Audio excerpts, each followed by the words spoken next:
നമസ്കാരം സുഹൃത്തുക്കളെ, നിങ്ങളെല്ലാവർക്കും കേരള പ്രൈം ന്യൂസിലേക്ക് സ്വാഗതം. ചാലു നോക്കാം കേരളത്തിലെ എല്ലാ 14 ജില്ലകളിലെ ചെറുതും വലുതുമായ വാർത്തകളിലേക്ക്. പക്ഷേ അതിനു മുമ്പ് നിങ്ങൾ ഈ വീഡിയോ ഏത് ജില്ലയിൽ നിന്നോ, ഗ്രാമം, നഗരം അല്ലെങ്കിൽ മൊഹല്ലയിൽ നിന്നോ ആണ് കാണുന്നത് എന്ന് കമന്റ് ചെയ്ത് നിർബന്ധമായും അറിയിക്കൂ. അങ്ങനെ ചെയ്താൽ നിങ്ങളുടെ ഗ്രാമം, നഗരം, മൊഹല്ലയിലെ വാർത്തകൾ നിങ്ങൾക്കെത്തിക്കാൻ ഞങ്ങൾക്ക് ആദ്യം തന്നെ കഴിയും. വാർത്തകൾ തുടങ്ങുന്നതിന് മുമ്പ് ഒരു ചെറിയ റിക്വസ്റ്റ് ഉണ്ട്. ദയവായി ഈ വീഡിയോ ലൈക്ക് ചെയ്യൂ. കാരണം നിങ്ങൾ വീഡിയോ ലൈക്ക് ചെയ്യുമ്പോഴാണ് യൂട്യൂബ് ഈ വീഡിയോ കൂടുതൽ ആളുകൾക്ക് കാണിക്കുന്നത്. അതുകൊണ്ട് ഞങ്ങൾക്ക് നിങ്ങളുടെ ഓരോ ലൈക്കും വളരെ അത്യാവശ്യമാണ്.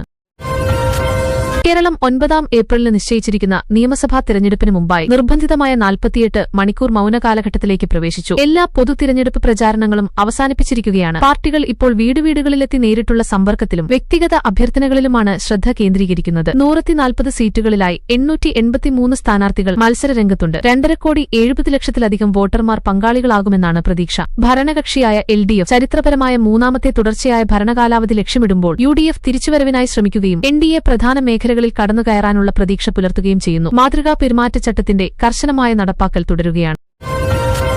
Association for Democratic reforms report പ്രകാരം കേരള നിയമസഭാ തെരഞ്ഞെടുപ്പിൽ മത്സരിക്കുന്ന 883 സ്ഥാനാർത്ഥികളിൽ 38% പേർ തങ്ങൾക്കെതിരെ ക്രിമിനൽ കേസുകൾ പ്രഖ്യാപിച്ചിട്ടുണ്ട്. ഇതിൽ 23% പേർ ഗുരുതരമായ ആരോപണങ്ങൾ നേരിടുകയാണ്. ഏറ്റവും കൂടുതൽ കേസുള്ള സ്ഥാനാർത്ഥികൾ കോൺഗ്രസിനാണ്. തുടർന്ന് BJP, CPM എന്നിങ്ങനെയാണ് സ്ഥാനം. ഈ കണക്കുകൾ രാഷ്ട്രീയത്തിലെ കുറ്റവൽക്കരണത്തെക്കുറിച്ചുള്ള പുതിയ ചർച്ചകൾക്ക് തുടക്കം കുറിച്ചിരിക്കുകയാണ്. സംസ്ഥാനത്ത് 9 ഏപ്രിലിന് ഏകഘട്ട വോട്ടെടുപ്പ് നടക്കാനിരിക്കും. കോഴിക്കോടിലെ പെരമ്പ്ര നിയോജക മണ്ഡലത്തിൽ ആരോപിതമായ സാമുദായിക പ്രചാരണത്തെച്ചൊല്ലി UDF CPMനെതിരെ ശക്തമായ വിമർശനം ഉന്നയിച്ചു. വിവാദ ഓഡിയോ ക്ലിപ്പുകൾ ഉപയോഗിച്ച് വോട്ടർമാരെ മതരേഖകളുടെ അടിസ്ഥാനത്തിൽ ധ്രുവീകരിക്കാനാണ് ശ്രമമെന്ന് നേതാക്കൾ ആരോപിച്ചു. ഇവിടെ ഒരു പരിചയസമ്പന്നനായ മാർക്സിസ്റ്റ് നേതാവും ഒരു യുവ മുസ്ലിം വനിതാ സ്ഥാനാർത്ഥിയും തമ്മിലുള്ള മത്സരം ഈ സീറ്റിനെ നിലവിലെ കേരള നിയമസഭാ തെരഞ്ഞെടുപ്പിലെ ഏറ്റവും ശ്രദ്ധേയവും അസ്ഥിരവുമായ പോരാട്ടമാക്കി മാറ്റിയിട്ടുണ്ട്. പ്രധാനമന്ത്രി നരേന്ദ്രമോദി കേരളത്തിലെ അടുത്ത കാലത്തെ പൊതുയോഗത്തിൽ കോൺഗ്രസുമായി ചേർന്ന സഖ്യങ്ങൾ CAA, സിനിമകൾ, FCRA, UCC തുടങ്ങിയ വിഷയങ്ങളിൽ ആവർത്തിച്ച് കള്ളപ്രചാരണം നടത്തുന്നതായി ആരോപിച്ചു. കള്ളങ്ങളുടെ ശീലം നിരസിക്കണമെന്ന് വോട്ടർമാരോട് അദ്ദേഹം അഭ്യർത്ഥിക്കുകയും കേന്ദ്ര സർക്കാരിന്റെ നേട്ടങ്ങൾ ഉയർത്തിക്കാട്ടുകയും ചെയ്തു. 9 ഏപ്രിലിലെ വോട്ടെടുപ്പിന് മുമ്പുള്ള അവസാന ഘട്ടത്തിലാണ് ഈ പരാമർശങ്ങൾ ഉണ്ടായത്. കേരള മുഖ്യമന്ത്രി പിണറായി വിജയനും തെലങ്കാന മുഖ്യമന്ത്രി രേവന്ത് റെഡ്ഡിയും തമ്മിൽ വാക്കേറ്റം പൊട്ടിപ്പുറപ്പെട്ടു. ഡാഷ് മോനെ എന്ന റെഡ്ഡിയുടെ പരാമർശത്തിന് വിജയൻ ശക്തമായി മറുപടി നൽകി. മുഖ്യമന്ത്രിമാർ പൊതുഭാഷണങ്ങളിൽ മാനദണ്ഡങ്ങൾ പാലിക്കണമെന്ന് ഊന്നിപ്പറഞ്ഞു. ഈ വാക്കേറ്റം കേരള നിയമസഭാ തിരഞ്ഞെടുപ്പ് പ്രചാരണത്തിന്റെ അവസാന ഘട്ടത്തിൽ ഇതിനകം തന്നെ ഉഷ്ണമായ രാഷ്ട്രീയാന്തരീക്ഷത്തിന് കൂടുതൽ ചൂടേകി. ഇന്ത്യൻ കാലാവസ്ഥാ വകുപ്പ് 7 ഏപ്രിൽ മുതൽ 9 ഏപ്രിൽ വരെ കേരളമാകെ ചൂടും ഈർപ്പവും കൂടിയ കാലാവസ്ഥയ്ക്ക് മഞ്ഞ അലർട്ട് പ്രഖ്യാപിച്ചു. പാലക്കാട് പരമാവധി താപനില 38 ഡിഗ്രി സെൽഷ്യസിലും മറ്റ് പല ജില്ലകളിലും 36 മുതൽ 37 ഡിഗ്രി സെൽഷ്യസ് വരെയും എത്താൻ സാധ്യതയുണ്ട്. ഇത് സാധാരണയേക്കാൾ 2 മുതൽ 3 ഡിഗ്രി വരെ കൂടുതലാണ്. പ്രത്യേകിച്ച് 9 ഏപ്രിലിലെ വോട്ടെടുപ്പിനൊപ്പം നീണ്ടുനിൽക്കുന്ന സൂര്യപ്രകാശം ഒഴിവാക്കുകയും ശരീരത്തിൽ വെള്ളം നിലനിർത്തുകയും ചെയ്യണമെന്ന് ജനങ്ങൾക്ക് നിർദ്ദേശം നൽകിയിട്ടുണ്ട്. കേരളയുടെ മുഖ്യ തെരഞ്ഞെടുപ്പ് ഓഫീസർ 140 നിയമസഭാ സീറ്റുകൾക്കായി മൊത്തം 883 സ്ഥാനാർത്ഥികളുണ്ടെന്ന് സ്ഥിരീകരിച്ചു. 1,46,000 വോട്ടെടുപ്പ് ജീവനക്കാരുടെ വിന്യാസം ഉൾപ്പെടെ എല്ലാ ലോജിസ്റ്റിക് ഒരുക്കങ്ങളും പൂർത്തിയായിട്ടുണ്ട്. നാളത്തെ വോട്ടെടുപ്പിന് മുന്നോടിയായി വോട്ടർ ബോധവൽക്കരണ പ്രവർത്തനങ്ങൾക്കും മാതൃകാ പെരുമാറ്റച്ചട്ടത്തിന്റെ കർശനമായ നടപ്പാക്കലിനും പ്രത്യേക ഊന്നൽ നൽകുകയാണ്. കേരളത്തിൽ 1083 തെരഞ്ഞെടുപ്പ് ജീവനക്കാർക്ക് പോസ്റ്റൽ ബാലറ്റ് ലഭിക്കാൻ വൈകിയതിനാൽ അവർക്ക് വോട്ട് ചെയ്യാൻ കഴിയാതെ പോയിട്ടുണ്ട്. വിഷയത്തെ പരിഹരിക്കാൻ തെരഞ്ഞെടുപ്പ് ഉദ്യോഗസ്ഥർ സജീവമായി ഇടപെടുകയാണ്. അതേസമയം തെരഞ്ഞെടുപ്പുകളുടെ സുഗമമായ നടത്തിപ്പിനായി വലിയ തൊഴിലാളി സേനയെ സജ്ജമാക്കുന്നു. തെരഞ്ഞെടുപ്പ് ഡ്യൂട്ടിയിലുള്ള ജീവനക്കാരുടെ വോട്ടവകാശ സംരക്ഷണത്തെക്കുറിച്ചുള്ള ആശങ്കകളും ഈ സാഹചര്യം ഉയർത്തിയിട്ടുണ്ട്. വടകര നിയോജക മണ്ഡലത്തിൽ UDF പിന്തുണയുള്ള നിലവിലെ MLA KK രേമ 2ാം കാലാവധിക്കായി മത്സരിക്കുന്നു. LDFന്റെ പരിചയസമ്പന്നനായ സോഷ്യലിസ്റ്റ് നേതാവ് MK ഭാസ്കരനും BJP സ്ഥാനാർത്ഥിയും ശക്തമായ വെല്ലുവിളിയാണ് ഉയർത്തുന്നത്. പ്രാദേശിക വികസന പ്രവർത്തനങ്ങളും വിവിധ ക്ഷേമ പദ്ധതികളും ചൂണ്ടിക്കാട്ടി ഈ തീരദേശ മേഖലയിലെ വോട്ടർമാരെ സ്വാധീനിക്കാമെന്ന ആത്മവിശ്വാസമാണ് LDF പ്രകടിപ്പിക്കുന്നത്. കോഴിക്കോടിൽ പ്രവർത്തിക്കുന്ന തെരഞ്ഞെടുപ്പ് ഫ്ളൈയിംഗ് സ്ക്വാഡുകൾ പതിവ് പരിശോധനയ്ക്കിടെ 80,27,000 രൂപയുടെ കണക്കില്ലാത്ത പണം പിടിച്ചെടുത്തു. 8 ഏപ്രിലിന് നടക്കുന്ന 3ാം ഘട്ട അവലോകനത്തിനൊപ്പം ചെലവ് നിരീക്ഷണ സംഘങ്ങൾ സ്ഥാനാർത്ഥികളുടെ കണക്കുകൾ പരിശോധിച്ചുകൊണ്ടിരിക്കുകയാണ്. സംസ്ഥാനമാകെ സ്വതന്ത്രവും ന്യായവുമായ നിയമസഭാ തെരഞ്ഞെടുപ്പ് ഉറപ്പാക്കുന്നതിനായി ധനബലത്തിന്റെ ഉപയോഗത്തിനെതിരെ കർശന നടപടികൾ പ്രധാന പരിഗണനയായി തുടരുന്നു. സുപ്രീംകോടതി ശബരിമലയിൽ സ്ത്രീകളുടെ പ്രവേശനവുമായി ബന്ധപ്പെട്ട കേസ് വീണ്ടും പരിഗണിക്കാൻ ആരംഭിച്ചു. 10 മുതൽ 50 വയസ്സ് വരെയുള്ള സ്ത്രീകളെ വിലക്കുന്നത് മതവിശ്വാസത്തിന്റെയും സമുദായ സ്വയംഭരണത്തിന്റെയും ഭാഗമാണെന്നും അതിനാൽ ന്യായപരിശോധനയ്ക്ക് അതീതമാണെന്നും കേന്ദ്രം വാദിച്ചു. സ്ത്രീകൾക്ക് പ്രവേശനം അനുവദിച്ച മുൻവിധി പുനഃപരിശോധിക്കണമെന്ന ആവശ്യത്തെ കേരള സർക്കാർ പിന്തുണച്ചു.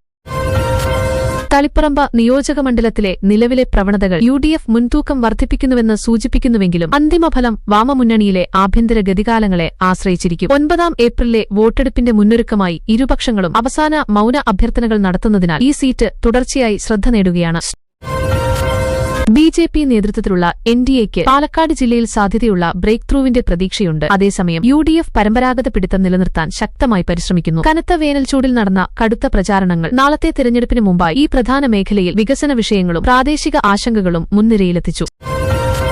എറണാകുളം ശിവക്ഷേത്രത്തിനായി ഭൂമി വാങ്ങുന്നതിനായി ശേഖരിച്ച തുക ശരിയായി അക്കൌണ്ടാക്കിയിട്ടില്ലെന്ന് കേരള ഹൈക്കോടതി നിരീക്ഷിച്ചു. തുടരുന്ന വാദം കേൾവികളിൽ കോടതി നടത്തിയ പരാമർശങ്ങൾ സംസ്ഥാനമാകെ ക്ഷേത്രവുമായി ബന്ധപ്പെട്ട വിഷയങ്ങളിൽ സുതാര്യതയും സാമ്പത്തിക നിയന്ത്രണവും സംബന്ധിച്ച ആശങ്കകൾ ഉയർത്തിക്കാട്ടി.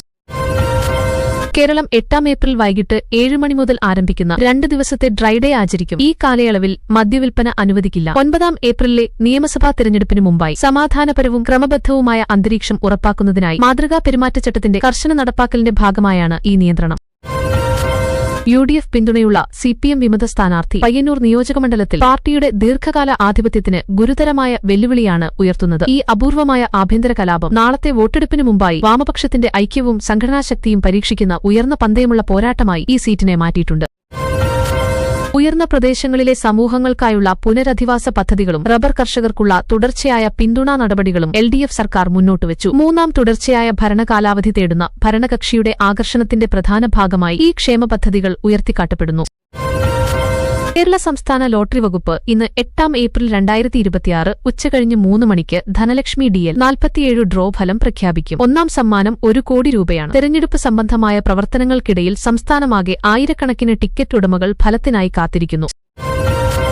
KEAM 2026 അഡ്മിറ്റ് കാർഡുകൾ 8 ഏപ്രിലിന് പുറത്തിറക്കി. മിഡിൽ ഈസ്റ്റിലെ സംഘർഷം മൂലം യാത്രാ പദ്ധതികൾ ബാധിക്കപ്പെട്ട ചില പരീക്ഷാർത്ഥികൾക്ക് പരീക്ഷാ കേന്ദ്രം മാറ്റാനുള്ള അനുമതി നൽകിയിട്ടുണ്ട്. എഞ്ചിനീയറിംഗ്, മെഡിക്കൽ കോഴ്സുകളിലേക്കുള്ള പ്രവേശനത്തിനായി ഈ പ്രവേശന പരീക്ഷ കേരളയിൽ നിർണായകമാണ്. ഗവർണർ, മുഖ്യമന്ത്രി പിണറായി വിജയൻ, പ്രധാന പ്രതിപക്ഷ നേതാക്കൾ ഉൾപ്പെടെ നിരവധി നേതാക്കൾ സംസ്ഥാനത്തെ ക്രിസ്ത്യൻ സമൂഹത്തിന് ഈസ്റ്റർ ആശംസകൾ നേർന്നു. കടുത്ത തിരഞ്ഞെടുപ്പ് പ്രചാരണത്തിനിടയിലും പ്രതീക്ഷ, നവീകരണം, കരുണ, ഐക്യം എന്നീ വിഷയങ്ങളിലാണ് സന്ദേശങ്ങൾ ശ്രദ്ധ കേന്ദ്രീകരിച്ചത്. CPM നേതാക്കൾ LDFന്റെ മതനിരപേക്ഷ പ്രതിച്ഛായ ഊന്നിപ്പറയുകയും മതവും രാഷ്ട്രീയവും കലരുന്നതിൽ നിന്ന് കേരളയെ മുന്നണി ഫലപ്രദമായി സംരക്ഷിച്ചുവെന്ന് അവകാശപ്പെടുകയും ചെയ്തു. 9 ഏപ്രിലിലെ നിയമസഭാ തിരഞ്ഞെടുപ്പിനായുള്ള പ്രചാരണത്തിൽ ഈ നറേറ്റീവ് പ്രധാന വ്യത്യാസ ഘടകമായി സജീവമായി പ്രചരിപ്പിക്കപ്പെടുന്നു. കേരളയിലെ തിരഞ്ഞെടുപ്പ് പ്രചാരണം വ്യക്തമായ സിനിമാറ്റിക് ശൈലി സ്വീകരിച്ചിട്ടുണ്ട്. പാർട്ടികൾ സിനിമാ ശൈലിയിലെ സംഭാഷണങ്ങളും ദൃശ്യങ്ങളും ഉപയോഗിച്ച് വോട്ടർമാരുമായി ബന്ധപ്പെടുകയാണ്. രാഷ്ട്രീയ നിരീക്ഷകർ ഈ പ്രവണതയെ ബോക്സ് ഓഫീസ് രാഷ്ട്രീയം എന്നാണ് വിശേഷിപ്പിക്കുന്നത്. മൌനകാലഘട്ടത്തിനു മുമ്പുള്ള അവസാനഘട്ടത്തിലെ ഔട്ട്റീച്ച് തന്ത്രങ്ങളെ ഇത് രൂപപ്പെടുത്തുന്നു. മിഡിൽ ഈസ്റ്റിലെ വർദ്ധിച്ചുവരുന്ന സംഘർഷങ്ങൾക്കിടയിൽ ഗൾഫ് രാജ്യങ്ങളിൽ ജോലി ചെയ്യുന്ന കേരളക്കാരുടെ സുരക്ഷയെക്കുറിച്ചുള്ള ആശങ്കകൾ പ്രചാരണ നറേറ്റീവുകളെ സൂക്ഷ്മമായി സ്വാധീനിക്കുന്നു. പ്രാദേശിക സംഘർഷം ബാധിക്കാവുന്ന പൌരന്മാരെക്കുറിച്ച് രാഷ്ട്രീയ പാർട്ടികളും സർക്കാരും ആശങ്ക പ്രകടിപ്പിച്ചു.